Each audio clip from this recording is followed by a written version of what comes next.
depending on what's going on right at that moment. You have to really decide how aggressive you're going to be, what risks you're going to take. There's no time to mess around. Carl Edwards wins in Texas. Yeah, there's definitely some Hail Mary type moments in our sport for sure. You're behind, you got to win, you're going to do whatever it takes. You can throw in a Hail Mary. I think there's only a set amount of teams that are capable of finishing those off, and I would consider us one of those teams. Kevin Harvick has been able to do whatever it takes to keep his championship hopes alive. There will be situations where you have to put your back up against the wall and do things that most other people can't do. Welcome to Phoenix International Raceway as we get ready for the second practice for the Sprint Cup Series. Qualifying done yesterday, and another gorgeous day in the desert here in Avondale, Arizona. We take a look at the chase grid and the starting positions for the 8 drivers that are fighting for the 4 remaining spots. 2 have wins already with Jimmie Johnson and Carl Edwards. That means 6 remain for the final 2 spots. Who will fill those last 2 positions? Will it take a win to be able to advance to Homestead Miami Speedway to run for the championship next weekend? Joey Logano already strapped in, getting ready for this first practice of the day. There will be 2 practices for these drivers to try to dial in the setup for tomorrow's race, which is a relatively short race. So qualifying very important yesterday.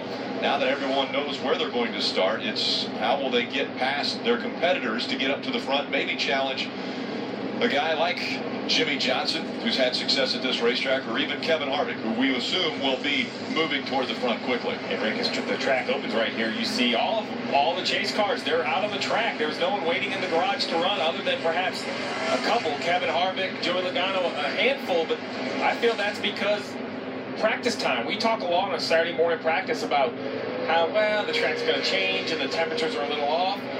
This schedule in Phoenix is really, in my opinion, probably the most represented schedule, Jeff, we've had in a long time. This practice is right in line with what we're going to see for race time. It's very representative, and on top of that, as you mentioned, a lot of times we see these teams wait a little while to roll out. Well, right now, your competition is in your face. I mean, they're right here. You know exactly where you are. You don't have to look at a time sheet. All you have to do is look out of the windshield and out of your mirror to know if you're running as well as you need to be running. And Marty, Steve just mentioned the 5 or the 4 of Kevin Harvick. What's going on with that team? Well, they're sitting here, Rick, and that's something that we've seen often in this chase from Rodney Childers and Kevin Harvick. And really the reason they do that is because they want the track to have a little more rubber in it, just kind of slow down to be a race pace a little bit more. You can go out right now and even though the track's a little bit slick, and these are the first cars on the racetrack here at Phoenix International today. The track needs to get a little bit more rubber before the 4 team will head out. So that's why they're sitting here waiting, and we've seen them do that every practice session, Steve, so far here in this chase, because they want the track to get a little more like race conditions. Well, not just race conditions for the rubber on the racetrack, but if you look at the track, as you see right here, Jimmie Johnson and Kyle Busch working past Trevor Bayne. While that's accurate to what you're going to have to do in the race, what are they learning? How much is that pass? How much is this traffic affecting, their race car? And we talk about it all the time. Practice is more than about just going fast. It's an experiment. Well, to have an accurate experiment, you have to reduce the variables. Traffic is a major variable. Riding along with Kyle Busch. Kyle's been able to win at this track before. Back in 2005, went to victory lane. Yeah, both of these 2 cars, Jimmie Johnson qualified 17, Kyle Busch 19. So both of these cars coming from mid-pack. Obviously, Jimmie Johnson's transferred already based on his win.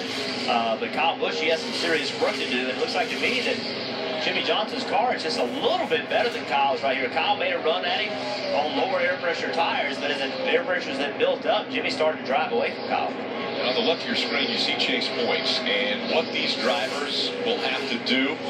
The 4 drivers right now, from the 22 of Joey Logano, the 18 of Kyle Busch, the 20 of Matt Kenseth, and the 11 of Denny Hamlin.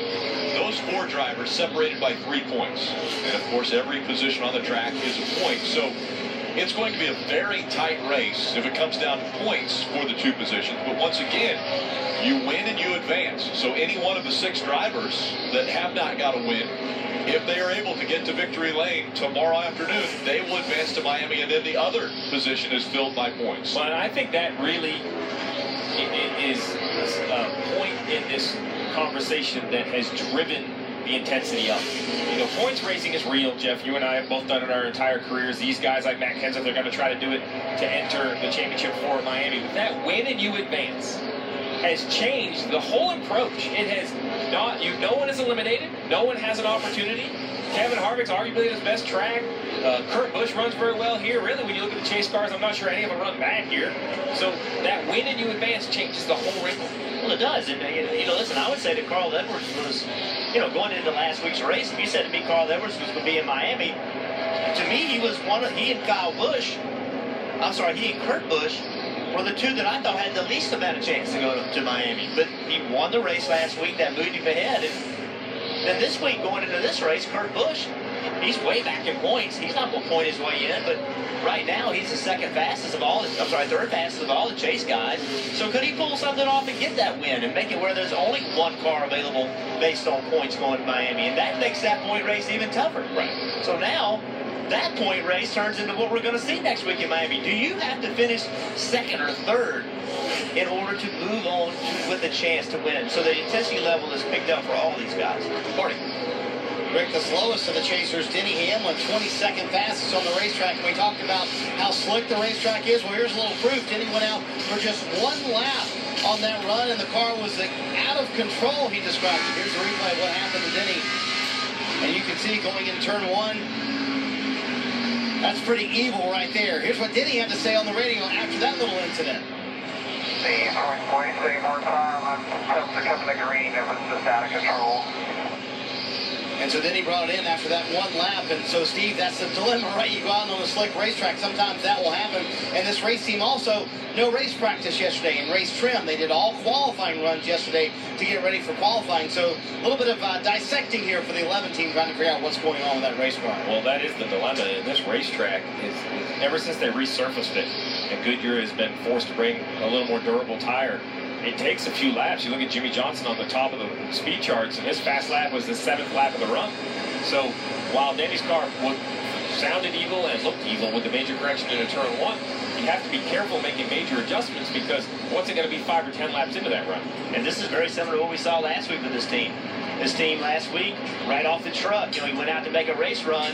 He could hardly make a lap. So 2 weeks in a row, struggling in race setup. Yeah, Denny Hamlin currently 23rd on the speed chart. As we look at the top speeds, Jimmy Johnson, Matt Kenseth, Kurt Busch, all in the top 10.